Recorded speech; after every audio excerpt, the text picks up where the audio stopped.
দেখুন।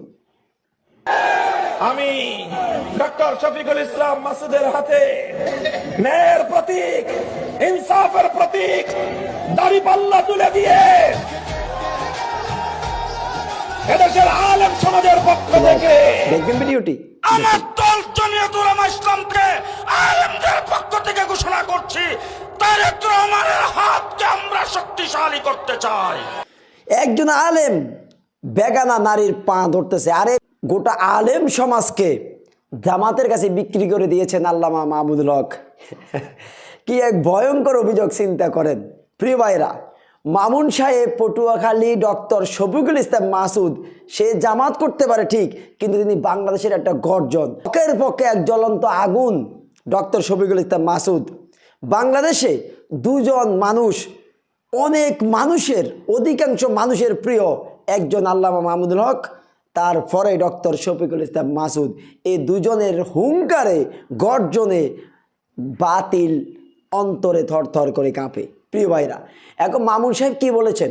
তিনি বলেছেন, আমি আলেম সমাজের পক্ষ থেকে ডক্টর শফিকুল ইসলাম মাসুদকে ন্যায়ের প্রতীক দাঁড়িপাল্লা তুলে দিলাম, এতে আপনাদের গাত্র দাও শুরু হয়ে গেছে। অথচ মনির কাশেমের মতো একজন আলেম, তাকে আমি আলেম বলতে আমার লজ্জাবোধ হয়।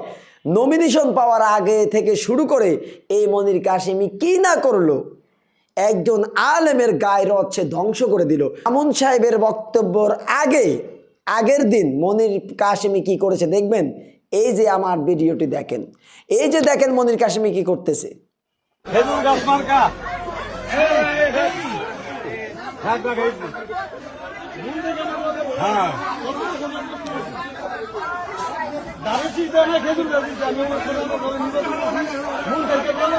নাউজুবিল্লাহ, আস্তাগফিরুল্লাহ।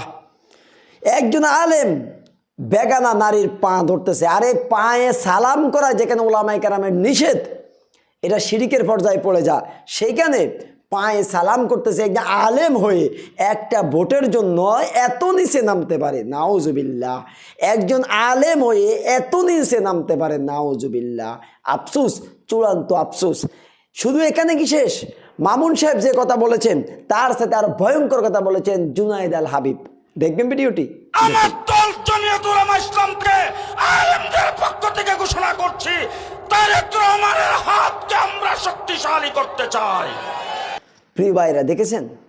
তাহলে এই লোকগুলি যারা নিজেদেরকে নিজে সংশোধন করতে পারে না, যারা নিজেরা মহিলার পায়ে সালাম করতে যারা তাগুদের পা ছাটাছাটি করে, তারাই আবার মামুন সাহেবের মতো একজন সিংহ পুরুষ হক্কানি আলেমকে বলতেছে মামুন সাহেব কওমি মাদ্রাসা বিক্রি করে দিয়েছে, মামুন সাহেব কওমি অঙ্গনকে কলুষিত করেছে, দাগ লাগিয়েছে, সে নিজেও ধ্বংস হবে, কওমিকে ধ্বংস করবে। এগুলি হাস্যকর ছাড়া কিছু না।